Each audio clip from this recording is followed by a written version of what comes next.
기도하겠습니다. 사랑의 하나님 아버지 감사합니다. 오늘 또 찬양과 함께 우리 이렇게 말씀으로 나오게 하시며 또 하나님의 전 앞에 나와 주님을 상고하게 하시니 감사드립니다. 하나님의 말씀으로 나아갑니다. 주님이 주신 이 말씀이 나의 마음에 깊이 새겨지는 시간 되게 하심으로 세상을 살아가는데 부족함이 없는 힘과 능력을 더하여 주옵소서. 성령께서 함께 하시어 주의 종의 입술과 생각과 마음을 주관하시옵고 온전한 말씀이 선포될 수 있도록 이끌어 주실 줄 믿사오며 예수 그리스도의 이름으로 기도드립니다. 아멘. 아멘. 오늘 말씀을 보도록 하겠습니다. 창세기 13장 1절부터 18절의 말씀입니다. 창세기 13장 1절부터 18절의 말씀입니다. 우리 봉독은 13절까지만 하도록 하겠습니다. 1절부터 13절까지 번갈아 가면서 우리 교독하도록 하겠습니다. 아브라함이 애굽에서 그와 그의 아내와 모든 소유와 롯과 함께 네겝으로 올라가니 그가 네겝에서부터 길을 떠나 베델에 이르며 베델과 아이 사이 곧 전에 장막 쳤던 곳에 이르니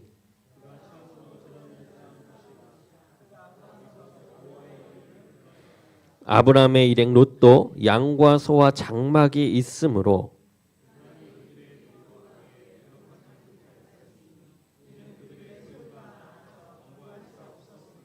그러므로 아브라함의 가축의 목자와 롯의 가축의 목자가 서로 다투고 또 가나안 사람과 브리스 사람도 그 땅에 거주하였는지라.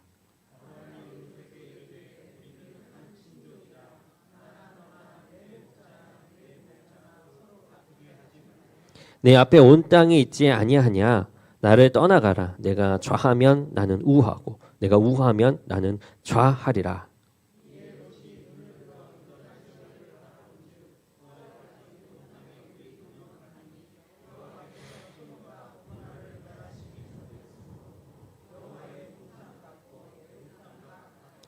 그러므로 롯이 요단 온 지역을 택하고 동으로 옮기니 그들이 서로 떠난지라.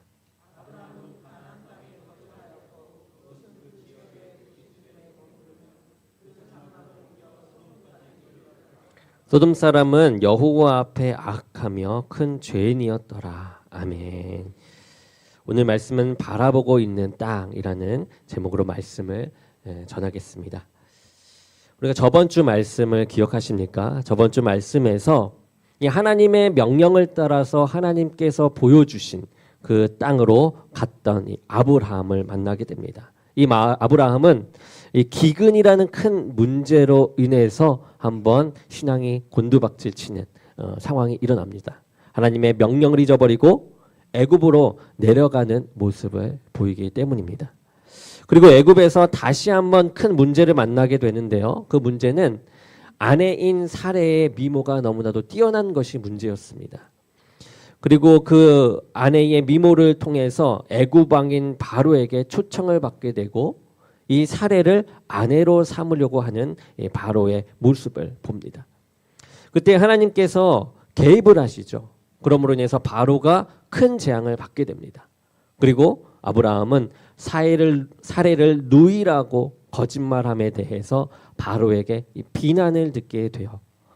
그리고 나서 다시금 하나님께서 말씀하셨던 땅으로 돌이켜 나가게 됩니다. 하나님께서 이끄신 것이죠. 그렇게 하나님의 도우심으로 인해서 아브라함은 살게 되고 그런 아브라함은 하나님과 함께 해야 함을 이 사건을 통해 뼈저리게 느끼게 됩니다. 오늘 본문 말씀은 이렇게 가나안 땅으로 돌아오고 나서 애굽에서 가나안 땅으로 올라오고 나서 겪게 되는 이 내부적인 갈등을 이야기합니다. 가나안 땅으로 왔던 이 롯과의 가나안 땅으로 왔더니 이제 함께 일행이었던 함께 그 모든 여정을 함께했던 롯과의 갈등이 생기게 된 것입니다. 아브라함의 목자들과 롯의 목자들이 다투기 시작한 것이죠. 그래서 아브라함은 이 다툼을 그만두자라고 말하면서 서로 갈라지기로 분가하기로 합니다. 그래서 롯은 요단 동편의 도시로 가게 되고요. 아브라함은 가나안 땅에 거주하게 됩니다. 자, 이러한 말씀 가운데서 우리에게 주시는 이 하나님의 조명하심은 무엇인가 우리가 함께 나누고자 합니다. 먼저 1절 말씀을 함께 보도록 하겠습니다. 우리 1절 함께 읽어보겠습니다. 시작. 아브라함이 애굽에서 그와 그의 아내와 롯과 함께 네겝으로 올라가니, 자, 아브라함은 이 애굽에서 네겝으로 올라갑니다. 이 네겝은 가나안 땅 끝쪽에 있는 메마른 땅입니다. 이 사막을 이야기해요. 다시금 아브라함은 하나님이 보이신 땅 이 가나안으로 돌아오게 됩니다. 우리가 여기서 주목하고 싶은 단어가 있는데요. 바로 올라가니라는 동사입니다. 이 가나안 땅 지역이 애굽 지형보다 높아요. 지형이 높기 때문에 올라간다라는 말을 쓰고 있습니다. 그러나 우리는 그렇게만 보는 것이 아니라 아브라함의 신앙의 모습으로도 볼 수 있음을 우리가 하나님 성령의 조명하심으로 알 수 있습니다. 그러니까 이 아브라함의 신앙의 이 올라감을 보게 되는 것이죠. 처음 아브라함의 신앙은 어떻습니까? 내려앉는 신앙이었습니다. 기근이라는 문제를 풍요롭게 보이는 애굽에서 해결하려는 그런 모습을 보이게 되죠. 하나님께서 함께 하시며 너를 복의 근원이 되겠다라고 했던 그 말씀을 잃어버리고 하나님으로부터 벗어난 그 선택, 자신의 경험과 상식과 그리고 합리적인 판단으로 인해서 이 애굽이라는 도시를 선택하여 내려가게 됩니다. 우리 창세기 12장 10절에 그 내용이 나옵니다. 우리 함께 읽어보도록 하겠습니다. 시작.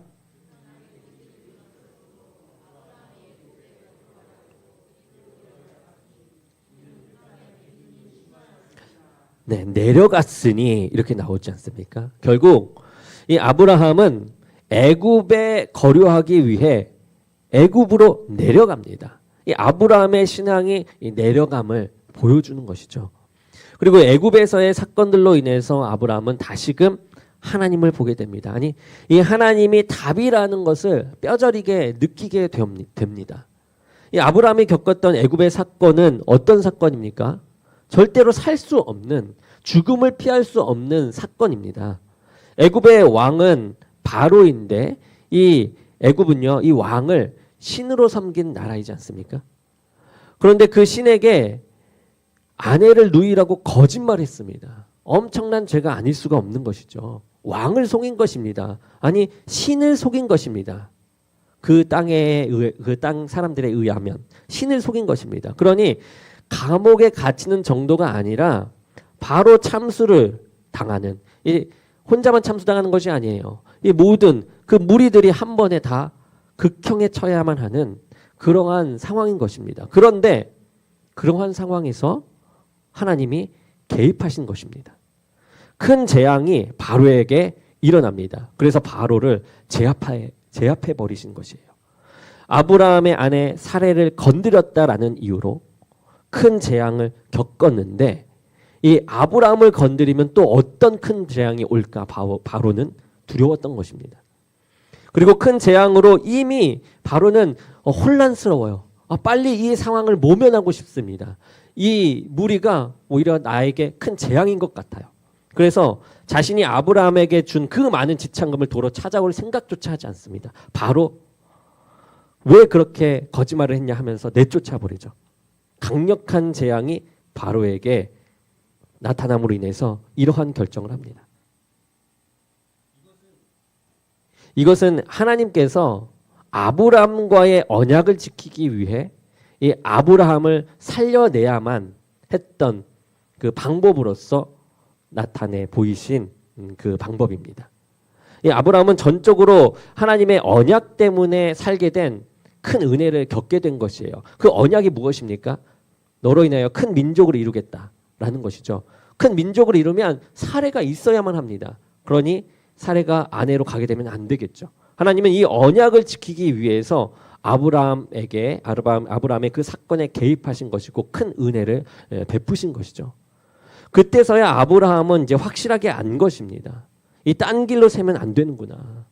오직 하나님만이 답이구나. 하나님과 함께해야 하는구나. 하나님을 떠나서는 절대로 안 되는구나. 이제 다시 아브라함의 신앙은 올라가기 시작합니다.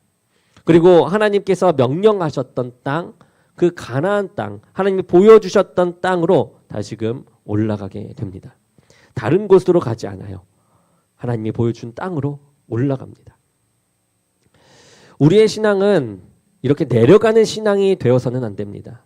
우리의 신앙은 올라가는 신앙이어야만 합니다. 언제 우리의 신앙이 내려갈까요? 하나님과 멀어지면 그 신앙은 내려가는 것입니다. 그 결과 세상으로 떨어질 수밖에 없는 것입니다. 그렇다면 우리의 신앙이 올라가는 것은 언제입니까? 바로 우리의 시선을 하나님께 고정시키면, 하나님과 동행하면 이 세상에 아무리 폭풍이 몰아쳐도, 내 삶에 어렵고 힘들어도 우리는 이 세상을 거슬러 올라갈 수 있다라는 것을 깨달을 때, 그것을 깨달을 때 신앙이 올라가게 됩니다. 다시 말하면 우리의 시선을 하나님께 고정시켜야 함을, 하나님과 동행해야 함을 깨닫는 것과 깨달은 것을 이제 실천하는 것이 신앙을 올리는 길입니다. 우리가 아브라함을 보도록 합시다. 아브라함도 처음 집을 떠날 때 하나님의 명령을 믿고 따른 자였습니다. 하나님의 명령을 전부 듣고 그것을 이제 나의 삶의 전부로 알고 이렇게 나아간 것입니다. 세상의 것보다 이 하나님의 말씀대로 움직이는 것이 더 좋은 길임을 이 아브라함이 깨달은 것이에요.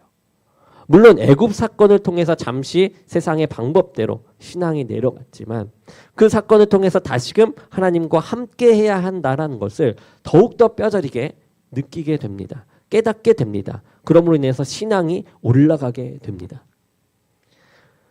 그런데 끝까지 깨닫지 못한 자가 이 본문에 나옵니다. 그 사람은 바로 롯입니다. 롯은 하나님과 동행해야 함을 깨닫지 못했어요. 세상이 너무 좋아서 세상을 향한 그 방법으로 살려고 합니다. 여러분, 이것 또한 이 하나님과 함께하지 못할 때 나오는 세상을 향한 깨달음이에요. 하나님께로 향하지 않는, 하나님이 없는 깨달음이 되는 것이죠. 롯은 이러한 세상을 향한 깨달음, 하나님을 제외한 깨달음으로 다툼을 일으킵니다. 이것이 방법이라고 깨달은 거예요, 이 롯은. 그래서 요단 동편의 도시를 선택하여서 아브라함에게서 이제 분가를 하게 됩니다. 이러한 잘못된 깨달음의 계기가 된 것이 있는데요. 계기가 된 사건, 계기가 된 장소, 그 땅이 있는데요. 바로 애굽입니다. 이 롯이 바라본 땅은 애굽이었던 거예요. 애굽에서의 경험과 애굽에서 가지고 나왔던 그 재물 때문에 이러한 다툼 그리고 시선이 바뀐 것입니다.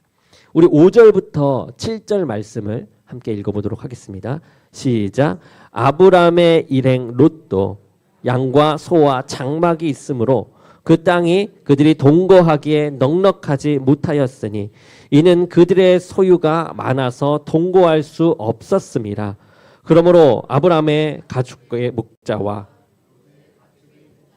서로 다투고 또 가나안 사람과 브리스 사람도 그 땅에 거주하였는지라. 아멘. 이 본문 말씀에 이 아브라함의 목자와 롯의 목자가 서로 다투고 있는 모습을 봅니다. 이 다툼의 원인을 보니까 6절에 그들의 소유가 많아서 동거할 수 없습니다 라고 나옵니다. 지금 이 소유가 많게 된 그 원인이 뭐죠? 애굽 땅에서 가지고 온 그 아브라함이 받은, 바로에게 받은 그 지참금 때문에 많아진 것이에요. 이 지참금으로 인해서 다툼이 일어난 것입니다. 이 애굽에서 있었던 일로 인해서 아브라함은 가축들이 너무나도 더 많아졌어요.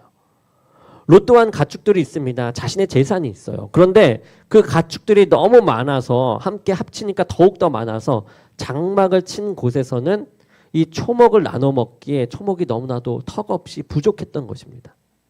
모든 가축들이 초목을 배부르게 먹기에는 부족했기에 어느 가축은 덜 먹어서 비실비실하게 되고 죽게 되는 현상이 일어난 것이죠.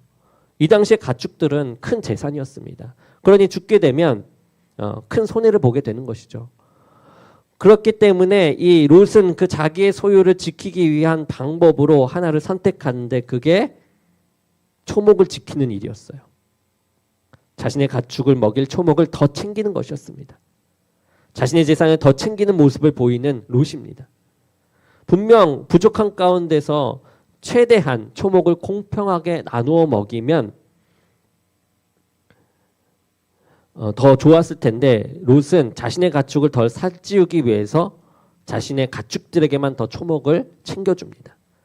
아브라함의 가축들은 죽어 나가게 된 것이죠. 그러니 이 공평하게 나눠 먹지 않고 더 챙긴 롯의 목자들에게 이 아브라함의 목자들이 이렇게 얘기하는 겁니다. 어떻게 너희들 가축만 챙길 수 있냐? 우리 함께 한 무리인데 어떻게 그럴 수 있냐라고 항의를 합니다. 그러자 롯의 목자들은 이야기하죠. 아브라함 너네들 재산 너무 많지 않냐? 조금 죽는다고 해서 뭐가 대수냐? 너희 가축이 너무 많은 게 문제다 라면서 항의를 하는 겁니다. 이렇게 다툼이 일어나게 되는 것이에요. 근데 여기서 정말 이해하기 힘든 행동을 하는 게 롯입니다. 롯의 행동이 정말 이해하기 힘든 것이 롯은 지금 아브라함의 일행과 함께하고 있죠. 아브라함과 함께 그 하란에서부터 따라 나왔습니다. 아브라함은 아버지뻘 되는 사람이에요. 즉 이 아브라함을 지도자로 여기면서 지금까지 따라온 것입니다. 그런데 지금 롯의 행동은요. 아브라함을 지도자로 보고 있지 않습니다. 원래는 아브라함의 명령대로 부족하지만 가축들이 마르더라도 공평하게 먹이며 순종해야 하는 그런 모습을 보였어야만 했습니다. 그런데 롯은 그렇게 하지 않아요. 자신의 이 재산을 지키기 위해 자신의 재산을 더욱 불리기 위해 움직이고 있는 모습입니다. 롯이 이렇게 다툼을 유발하는 것이죠. 롯의 이러한 생각이 롯의 목자들에게까지 전달되었기 때문에 롯의 목자들이 이제 아브라함의 목자들과 다툼을 일으킨 것입니다. 그렇다면 왜 롯은 이러한 결정을 하게 됩니까? 왜 자신의 소유를 지켜갈 생각을 하게 되나요? 이 잘못된 깨달음을 얻었기 때문입니다. 그 깨달음의 원인은 바로 바라보고 있는 땅이 달랐다라는 거예요. 아브라함은 가나안 땅을 봤다면 지금 이 롯은 애굽 땅을 본 것입니다. 이 애굽에서의 경험이 롯에게 너무나도 충격적이고 너무나도 매력적이게 다가왔습니다. 재물이 많은 애굽 사람들의 삶이 너무나도 부럽고 너무나도 닮고 싶은 이 목표가 된 것입니다. 저것이 행복한 삶이구나라고 생각하고 맙니다. 애굽의 삶이 행복이라고 잘못된 깨달음을 얻게 되는 것입니다. 아브라함이 애굽을 나오게 된 것도 롯에게서는 다툼을 일으키는 요소이기도 했습니다. 무슨 말이냐? 이것이에요. 왜 그 좋은 땅에서 나왔는가? 정말 매력적이고 행복이 넘치는 곳이었는데 왜 다시 이 힘든 길을 선택해서 이렇게 재산을 지키기 어려운 상황에 이르게 했는가? 아브라함을 지도자로서의 그런 결정을 잘못했다. 이렇게 생각하는 것이요. 그만큼 롯은 애굽을 동경했습니다.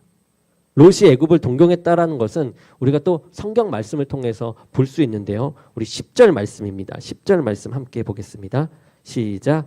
이에 롯이 눈을 들어 요단 지역을 바라본즉 소알까지 온 땅에 물이 넉넉하니 여호와께서 소돔과 고모라를 멸하시기 전이었으므로 여호와의 동산 같고 애굽 땅과 같았더라.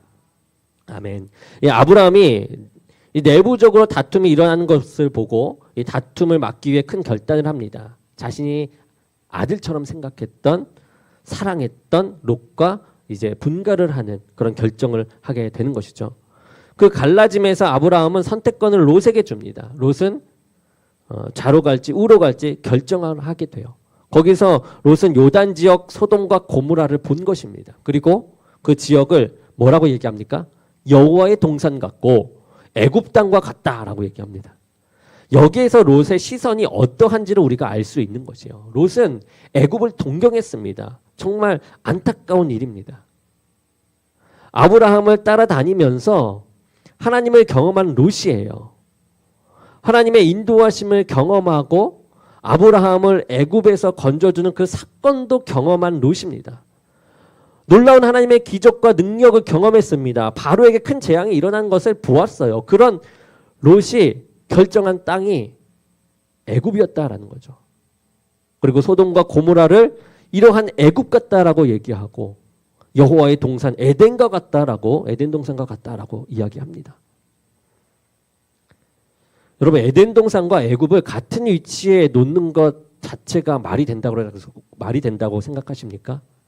전혀 말이 되는 일이 아닙니다. 에덴 동산은요 빛입니다. 그렇다면 애굽은 어둠입니다. 에덴 동산이 선이라면 애굽은 악입니다. 하나님의 선하신 능력으로 사람이 살 수 있는 이 생명의 땅을 만드셨는데 그 땅이 바로 여호와의 땅 에덴 동산입니다. 그런데 이 애굽은요 악한 무리들이 자신들의 쾌락을 위해 사람들을 죽이고 또 죽음으로 몰고 가는 그런 죽음의 땅이 애굽이에요. 그러니 에덴 동산과 애굽은 같은 선상에 둘 수가 없는 것이죠. 같은 위치에 둔다라는 것은 있을 수 없는 일입니다. 그런 상황, 그런 것인데 롯은 이 에덴 동산, 여호와의 동산과 애굽을 같은 선상에 두고 있습니다. 롯은 하나님을 오해해도 한참 오해하고 있습니다. 본질을 꿰뚫어 보고 있어야 하는데 꿰뚫어 보지 않고 겉만 보고 있는 것입니다. 전능하신 하나님이 내가 잘 살도록 돈 주시는 그런 신이 되어버린 겁니다. 아브라함이 거짓말을 했는데도 그 큰 재산을 얻지 않았냐라는 것이에요. 하나님께서 죽을 수밖에 없는 상황에서 살려주셨다라는 것을 애굽에서 신이라고 불리는 사람에게 거짓말함으로 그 롯 자신도 죽임을 당할 수 있는 그런 상황인 것을 깨닫지 못한 것이에요. 하나님의 은혜로 이 상황에서 살게 되었다라는 것을 깨닫지 못하고 잘못된 깨달음을 얻게 됩니다. 어떤 잘못된 깨달음일까요? 내가 하나님을 믿으니까 죄를 지어도 나를 위해서 저 큰 재산을 주네. 또는 애굽의 왕이 재산이 얼마나 많으면 거짓말을 했는데도 그 신으로 우상받는 그 사람이 이 거짓말했는 대로 줬던 것도 뺏지 않고 너그럽게 배포 있게 보내주네. 꼭 용서해 주는 것 같네. 이 애굽이 보니까 이 용서해주고 배포 있게 하는 걸 보니까 하나님의 말씀에 그 베푸는 것 같아. 이 애굽이 하나님이 나에게 보여준 행복의 땅인 것 같다라고 생각하는 것입니다. 롯은 지금 하나님이 아브라함에게 말씀하셨던 땅인 이 가나안을 바라보아야 하는데 가나안이 아닌 어디를 바라봅니까? 애굽 땅을 바라보면서 이 땅이 하나님이 주신 땅이다라고 롯은 착각하는 것입니다. 단단히 오해하고 있어요. 자신의 기준으로 하나님을 맞추니까 이러한 잘못된 깨달음이 찾아옵니다. 자신의 하나님을 제대로 모르고 이 발만 걸치면 이렇게 롯과 같이 되고 맙니다. 하나님이 주신 것이 아닌데 하나님이 주신 것이라고 생각을 해요. 끼워 맞추기를 합니다. 내가 이 좋은 직장에 들어오게 된 것은 정말 하나님의 은혜다. 그런데 주일날 예배를 빠져야 하지만 내가 열심히 공부하고 시험을 잘 봐서 좋은 대학을 가게 되는 것이 하나님의 비전이고 뜻이니 내가 성공해야 하지만 하나님의 이 자녀로 많은 사람에게 베풀 수 있으니 주일 예배는 잠시 빠지고 시험 공부를 열심히 해서 성공한 후에 예배에 참여하자. 하나님은 내가 건강하고 또 행복하고 인간관계도 잘해서 좋은 영향력을 끼치길 원하니까 주일날 동호회가 많으니 이때 잠시 예배 빠지고 동호회 가고 여행 가서 많은 사람들을 전도해가지고 나중에 그 사람들을 데리고 예배에 참여하자. 부지런하라고 하신 하나님의 말씀처럼 내가 육아에 직장일에 집안일에 사람과의 약속에 이 삶을 바쁘고 알차고 부지런히 살아가니 기도와 성경 읽기는 잠시 뒤로 미뤄두자. 이러한 것이 하나님 말씀을 잘못 끼워 맞춘 자기 합리화의 결과이죠. 롯은 이러한 모습으로 소돔과 고모라를 애굽을 에덴 동산으로 의식을 하며 하나님이 주신 땅이라고 생각합니다. 그런데 이런 잘못된 깨달음의 결과는 여러분 무엇입니까? 우리가 잘 알지 않습니까? 멸망이었습니다. 소돔과 고모라는 유황불이 떨어져서 멸망을 합니다. 그리고 롯은 아내를 소금 기둥이 되어 잃게 되고요. 재산은요 모두 잃게 됩니다.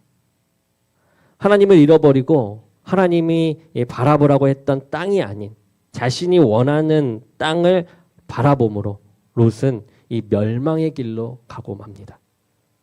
성장해야 하는데 제대로 성장의 깨달음이 아닌 잘못된 깨달음으로 그 삶이 완전히 무너지고 있는 것이에요. 진리를 향하는 길에서 벗어났기 때문에 나오는 이 결과입니다. 그러나 이와는 다르게 이 아브라함은 달랐습니다. 아브라함은요 철저히 애굽에서 하나님에 대해서 깨닫게 됩니다. 실수를 범했지만 깨달아요. 다시금 돌아옵니다. 진리이신 하나님께서 나에게 큰 은혜를 베풀고 계심을 이 아브라함은 깨달아요. 육체의 필요가 아닌 그런 물질과 소유가 아닌 영의 필요가 우선임을 깨닫게 됩니다. 세상의 방법이 아니라 이 하나님의 방법이 정답임을 아브라함은 깨달은 것이에요. 나의 경험과 상식과 합리적인 판단을 의지하는 것이 아니라 오직 하나님의 말씀을 의지해야 함을 깨달은 것입니다. 나의 시선을 하나님께 고정해야 함을, 하나님과 동행해야 함을 철저하게 아브라함은 이 애굽의 사건을 통하여 목숨의 건져짐을 통하여 깨닫게 됩니다. 그 결과 아브라함의 모습은 롯과는 다르죠. 8절에서 9절입니다. 우리 함께 읽어보겠습니다. 시작. 아브라함이 롯에게 이르되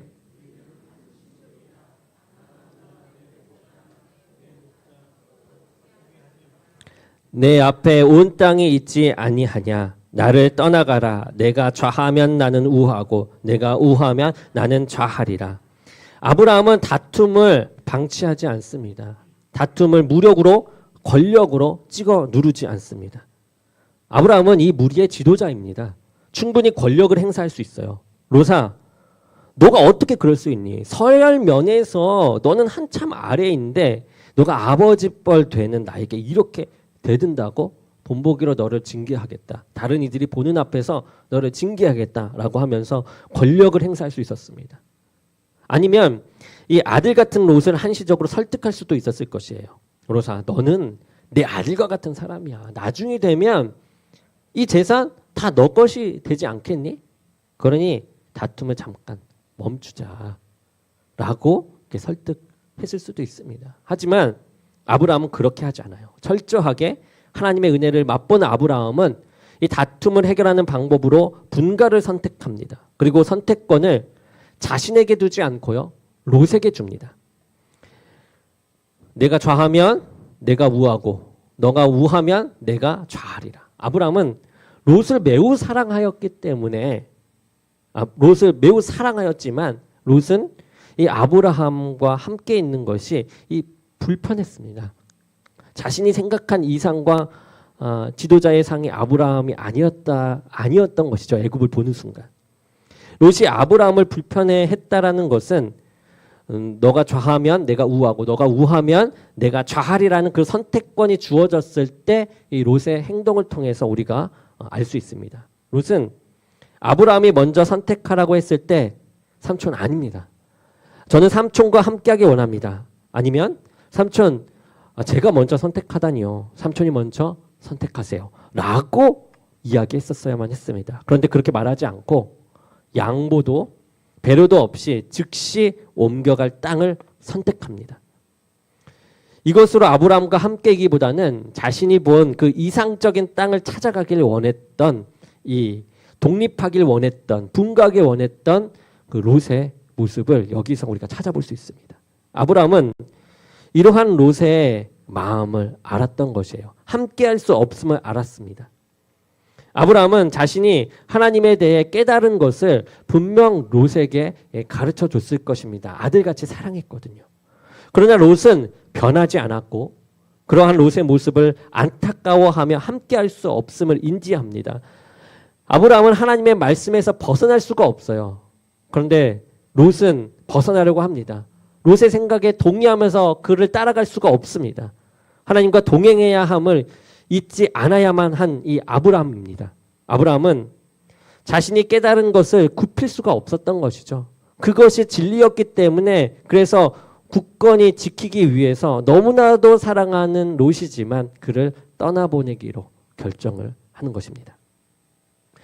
이 모습을 통해서 우리 신앙인의 성숙함이 어떠한 것인지 보게 됩니다. 우리는 아브라함처럼 신앙의 성숙을 향해 달려가야만 합니다.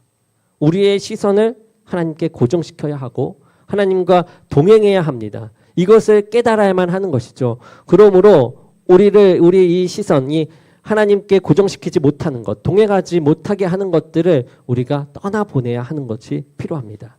참된 진리신 하나님을 우리는 늘 깨달으면서 그것을 굳건히 지키며 나아갑니다. 어떠한 공격에서도, 아무리 사랑하는 자가 이야기하면서도. 그렇다면 우리는 어떻게 하면 제대로 된 깨달음을 가질 수 있을까요? 시편 119편 130절의 말씀입니다. 우리 함께 읽어보겠습니다. 시작. 주의 말씀을 열면 빛이 비치어 우둔한 사람들을 깨닫게 하나이다. 자, 말씀을 보아야 한다라는 거죠. 여러분, 말씀은 빛입니다. 말씀을 볼 때 우리의 어두운 부분에 빛이 비춰져요. 그래서 이제 우리의 허물들이 보이게 됩니다. 그리고 이 보인 것뿐만 아니라 이 빛으로 태워 없앱니다. 이제 새로운 삶을 써 내려갈 수 있는 상태에 이르게 되는 것입니다. 여러분, 말씀을 보기 힘듭니까? 어렵습니까? 이 티처스라는 프로그램을 아시나요? 거기에는 일타 강사 두 분이 나오셔서 공부를 이제 어려워하는 아이들에게 공부하는 방법을 가르쳐주고 성적을 이제 끌어올려주는 그런 방송입니다. 이 두 분이 말하는 공부법은 첫째는 이 엉덩이 싸움이라고 해요. 공부 자리에 끝까지 앉아 있는 것입니다. 그러니까 공부할 환경을 아예 만들어 놓는 것이에요. 두 번째는 기본에 충실한 것입니다. 선행학습 필요 없다. 기본이 잘 되지 않으면 그 이후에 어떠한 시험도 제대로 볼 수가 없다라고 이야기합니다. 기본을 이해하지 못하면 다음으로 갈 수 없다라는 것이죠. 일단 책상에 앉아서 성경을 펴시기 바랍니다. 그리고 읽는 것이에요. 엉덩이 싸움입니다. 시간을 정하고 정했다면 그 시간을 지켜서 읽는 것이죠. 성경 읽을 시간도 타협하여 정하지 않습니다. 30분 읽기로 정했는데 오늘은 시간이 없으니까 15분만 읽어야지. 이런 것이 아닙니다. 30분 시간을 낼 수 있는데 힘들다는 핑계로 성경 읽는 시간을 15분으로 정하는 것까지 그렇게 타협해서도 안 됩니다. 여러분, 하루에 30분 정도는 시간을 낼 수 있지 않으십니까? 하루에 30분 성경 읽기는 시간으로 정해서 깨달음의 길에 서 나가는 우리 모두가 되기를 원합니다. 정 어렵다면, 여러분, 정 진짜 너무 어렵다. 너무 시간이 없고 너무 어렵다면 말씀이 나오는 유튜브 있지 않습니까? 이거를 틀어놓고 집안일을 하십시오. 이거를 틀어놓고 퇴근길에 운전하면서 들으십시오. 말씀이 너무 졸려서 퇴근길 운전하는데 방해가 되나요? 그러면 찬양이라도 트세요. 찬양. 말씀이 내 삶에 들어오도록, 이 말씀이 깨달아지도록 이 환경을 아예 그렇게 구축하시기 바랍니다. 그리고 기본에 충실해야 합니다. 여러분, 성경을 그냥 읽는 것이 아니죠. 성경을 읽고 묵상하는 그 기본은 이 어떻게 바라보냐에 있어요. 어떻게 바라봐야 합니까? 하나님의 뜻이 무엇인가? 이 성경 말씀이 나에게 말하고자 하는 것이 무엇인가? 하나님께서 오늘 내가 어떻게 살기를 원하시는가? 이 하나님을 향한, 하나님 중심으로 향한 그 초점으로 성경을 읽어야만 합니다. 내 기준의 성경 읽기는요, 내가 원하는 말씀만을 찾아서 내 삶에 적용하는 그런 실수를 범하게 돼요. 어떤 것입니까? 이런 거요. 내가 반드시 너에게 복을 주고 복을 주며 너를 번성케 하고 번성케 하리라. 오, 이 말씀 내 말씀 같아. 이거는 내가 내 마음속에 심어야지. 그런데 고난 당한 것이 내게 유익이라. 이 말씀은 내 말씀이 아닌 것 같아. 이거 패스. 이것이 아니라는 거예요. 모든 말씀이 나에게 주시는 하나님의 말씀이다. 이것이 우리들에게 마음속 깊이 새겨져야만 합니다. 그리고 여기에 더해서 꼭 필요한 것. 우리 모든 깨달음의 주체. 누구시죠? 성령님이십니다. 성령의 조명하심. 이것이 우리에게 필요해요. 욥기 32장 8절입니다. 우리 함께 읽어보겠습니다. 시작. 사람의 속에는 영이 있고 전능자의 숨결이 사람에게 깨달음을 주시나니 이 성령님이 도우실 때 우리는 비로소 말씀이 열리게 되는 것이에요. 깨달음이 오게 되는 것입니다. 말씀과 기도는 성령님의 이 역사하심 가운데 묶여 있어요. 우리가 제대로 말씀을 묵상할 때는 성령님이 이미 함께하고 계십니다. 그러므로 인해서 우리는 깨달음이 계속해서 일어나는 것이에요. 여러분 정말 좋은 동화가 있습니다. 아기 돼지 삼형제라는. 우리의 신앙 성숙에 큰 교훈을 주는 동화이죠. 우리가 말씀을 모르고 아무것도 모르고 무언가를 빠르게 이루려고 한다면 이 지푸로 집을 지은 첫째 돼지와 같습니다. 입김만 불어도 그냥 무너지는 것이에요. 와르르. 우리가 말씀을 제대로 알긴 알지만 제대로 알지 못해요. 안다고 더 알아가기에 힘쓰지 않습니다. 그러면 나무로 집을 지은 이 둘째 돼지와 같습니다. 경고하지 않아서 몇 번 공격하면 바로 무너지고 맙니다. 그러나 우리가 제대로 말씀을 알고 계속해서 알기에 힘쓴다면 이 벽돌로 집을 지은 이 셋째 돼지와 같습니다. 경고하여서 어떠한 공격에도 무너지지가 않습니다. 참 좋은 동화입니다. 여러분 내년 표어가 말씀을 일상으로라는 표어입니다. 사람이 떡으로만 살 것이 아니요 하나님의 입으로부터 나오는 모든 말씀으로 살 것이라 라는 말씀의 제목을 가지고 삶의 견고한 성을 쌓아가고자 합니다. 그래서 이번 우리가 교육자회의를 했는데 이제 다음 세대는 예배의 자세부터 이제 환경을 만들어가는 것부터 하는 겁니다. 그래서 성경을 암송하고 성경책을 가지고 다니면서 성경을 보게 하는 그러한 말씀을 일상에서 접해 나갈 수 있는 일들을 시작하려고 합니다. 그리고 이 교회는요 월요일부터 금요일까지는 한절 말씀 묵상과 365일 공동체 성경 읽기를 매일 이제 카톡을 통해서 우리가 그룹 카톡방을 만들어서 카톡을 통해서 나가게 되고요. 이제 후반기쯤에는 이제 가정 예배와 성경 공부 등을 진행하려고 준비 중에 있습니다. 여러분과 함께 이렇게 신앙 성장의 길을 이렇게 찾아가고자 합니다. 그러니 모두가 기쁜 마음으로 참여하면서 나의 삶 전체를 말씀으로 하나님의 그 환경으로 만들어 가시기를 원합니다. 여러분 사단의 세력은 늘 우리를 공격하고 계속해서 방해를 해요. 그 공격은 너무나도 강력합니다. 그래서 우리가 놓고 있는 이 시선, 하나님을 향한 시선까지도 완전히 바꿔서 세상으로 향하게끔 교묘하게 공격한다라는 거죠. 이 공격에서 우리가 버티고 견딜 수 있는 길은요. 더욱 견고히 말씀으로 무장하는 것입니다. 언제나 우리의 시선을 하나님께 고정시키고 하나님과 동행함으로 말씀을 통해 진리이신 하나님을 제대로 깨달아 성숙한 신앙의 길, 승리의 길을 걸어가는 저와 여러분이 되기를 주님의 이름으로 간절히 축원합니다. 우리 기도하겠습니다. 사랑의 하나님 감사합니다. 오늘 또 이 말씀 가운데 성장의 길, 승리의 길로 가길 원합니다. 큰 깨달음을 통하여 아브라함처럼 신앙이 내려간 적도 있지만 다시금 하나님을 견고히 섬기며 나갈 수 있게 하여 주옵소서. 우리가 바라보는 땅이 애굽이 아니라 가나안 땅이 되게 하여 주옵소서. 늘 역사하시는 주님을 믿사오며 예수 그리스도의 이름으로 기도드립니다. 아멘.